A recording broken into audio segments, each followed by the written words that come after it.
Hang on. So we're looking at the Crinum pest. One of the pests we hadn't talked about is spider mite. See that white damage?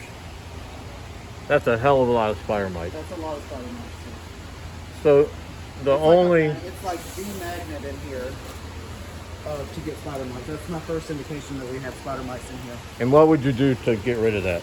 So the natural method would be to oil, horticultural oil them, like neem oil or a diluted mineral oil or even ivory dish soap, that kind of thing.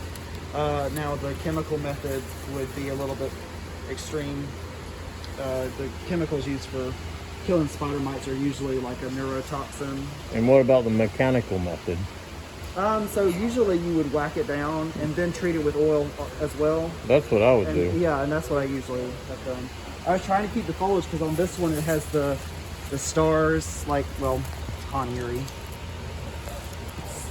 It's supposed to have those, like, the variegated stars. But right now all that looks just like it's Yeah, it's more all giant spider mite damage.